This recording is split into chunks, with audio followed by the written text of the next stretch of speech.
Hello everybody. I'm just getting ready to start a little bit here and see. Let me adjust things a little bit. Yeah, talk about healing some more because it's been close to 3 years since I've started detoxing, and really have been consciously aware of the process of what it takes to heal a human body, and so I've made some great strides throughout the years. But one of the things I became aware of um, is that, considering my age and when I started detoxing, I'm just going to give it the full 62 years. I was 62 years old when I started, and I had been eating a lot of garbage over those years. So they say that for every year that you've been eating garbage, it takes a month to turn things around. So I did the math, and it looks to me like I need a good 5 years to really turn it around completely. So I take that in stride, but I've certainly had a lot of what you'd call healing crisis along the way, which is what I'm learning from being on YouTube and listening to other people and other doctors and naturopathic people. Man, I'm surprised at how many people there are that actually understand the body a lot better than ordinary allopathic doctors. It's just amazing. So that's good to know when I'm able to listen to people and I hear that, yeah, they too say that you have to go through those healing crises along the way as you are cleaning out your body, you're cleaning out toxins, you're letting the body regenerate itself to regenerate the cells, feeding the cells with botanicals, and of course, just limiting your diet and making sure that you don't eat things that are problematic, and becoming aware that that's really what you do.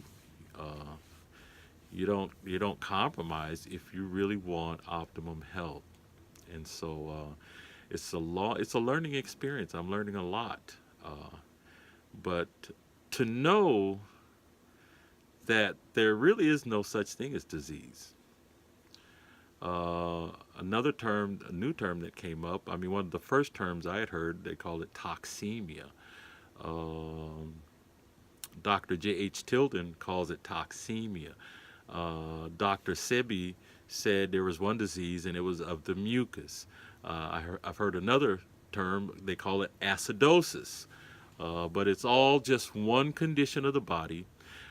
It starts with irritation.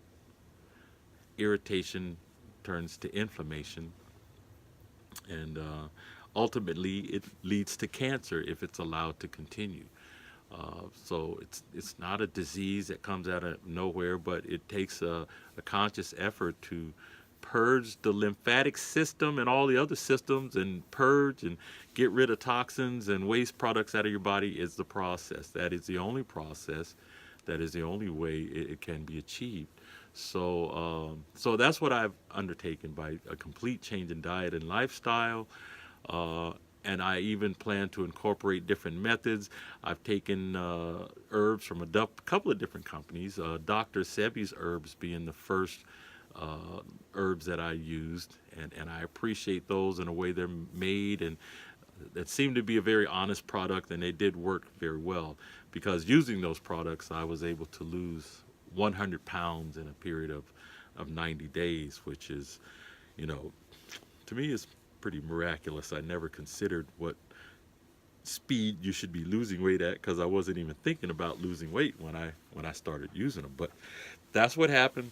It was witnessed by a lot of people. So as they witnessed it, I have to take in their comments about what it did to my appearance, what people were perceiving when they saw it happen, because it happened so quickly. It was just something that was very noticeable. So for me, of course, I had to be aware of everything going on with my entire body that period of time, and follow along as each problem came up, and try to deal with it through whatever herb that I could find or I could buy, or whatever modality or methodology, such as sweating and I've used coffee enemas and, just basically cleaning out the entire body and trying to get beyond the fact that, of course, I had what they call a minor heart attack. So, at any rate, it just goes hand in hand with any other problem that the human body encounters. And so at least I was able to get this far. It's been an excellent journey. It continues, so I've still got a period of time. I feel that then other things keep cropping up with the skin, so I'm still dealing real heavily with the lymphatic system part of my body and making sure that it's filtering everything it needs to filter out. And then there's going to be some more dietary changes and programs that I'll use to try to get to reach optimum health. And it's amazing, the feeling. I wish I could explain the feeling to people in such a way as where they would be anxious to embark upon a journey of detoxification, because we live in a very, very sick society. And when you understand the implications of living around a large group of people who eat garbage day in and day out, it becomes problematic when you realize it's affecting a lot of people's behavior in a very negative way, to eat garbage type food, to eat food that's just not good for you, and it's inflaming your internal structures and blocking receptors and causing you to basically go mad. And you see it every day. You combine illicit drugs on top of that, and my God, it's like, whew, there's a lot of crazy people. You add pharmaceuticals on top of that, it's like, oh my God, it's even worse. It's amazing how people's behavior, and of course, look, let's face it, the drug addict does not consider how their behavior is perceived by others. They just do it. The same with the person who's addicted to a certain kind of food. They're really not going to consider how their behavior and their thoughts and deeds throughout the day are, observed by people around them. When people can roll their eyes and say, "Oh my God, he did what? Oh, he said what? He's acting like what?" It's like, "Oh my God, it's like, is he crazy?" You see that at work. You see people doing very, very outrageous things that you just like. It's not our business to govern everybody's behavior on the outside and what happens in their family life and their home life. But when you see them do crazy things, you begin to wonder. So, anyway, for me, the whole healing crisis has been quite spiritual, especially at this point, because it points to a higher truth in existence. When you realize that when you start behaving the right way and eating the right way, then you can start thinking the right way. You can start operating and existing on a higher level. Morally speaking, behaviorally speaking, we're able to make better decisions. At least I feel I'm able to. And so it kind of builds on top of what I've always believed I should be doing with my time and my efforts, especially as I get older, because right now I'm looking very strongly at 64.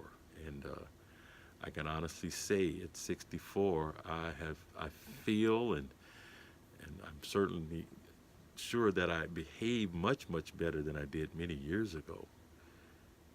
And I feel great.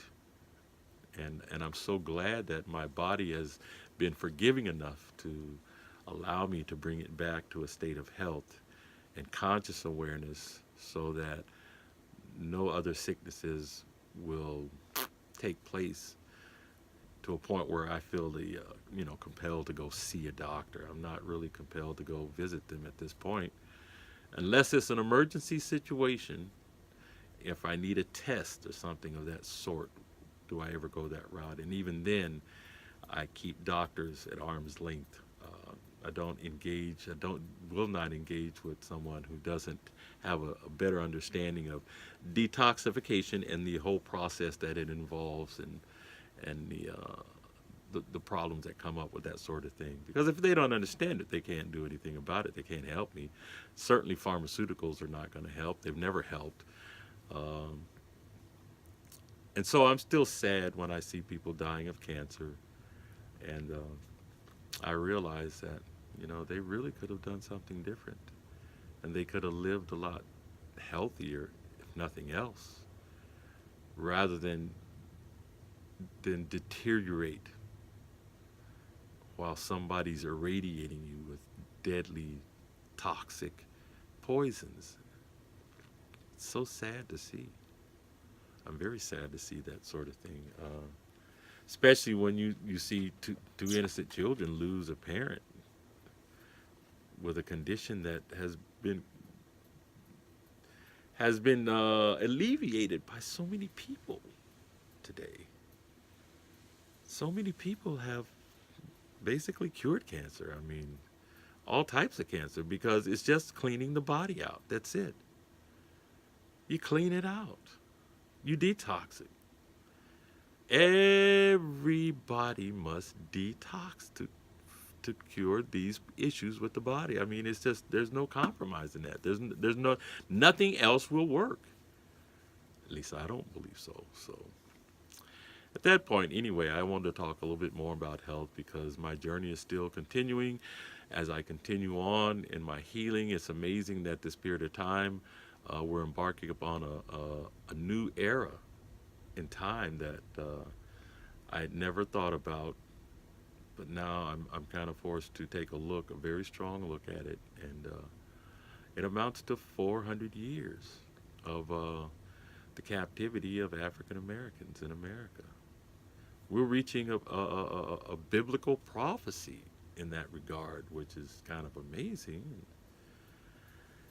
And I have never been one to actually give a lot of credibility to the Bible until now, especially now in this period of time, and the things that are being said and the prophecies that are being talked about are looking like,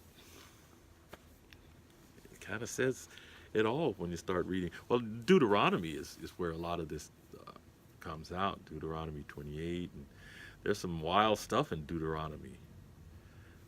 I think one day I'll just read the whole thing. I don't try to read through them all, but when they bring it up in the scriptures and they talk about the Hebrew Israelites, and talk about the slave trade, and then you talk about HR 1242 and how it meshes with Genesis 15:13, and next year this whole thing is going to pop off. It's like with big commemorations and celebrations. And what are we celebrating? 400 years, the anniversary.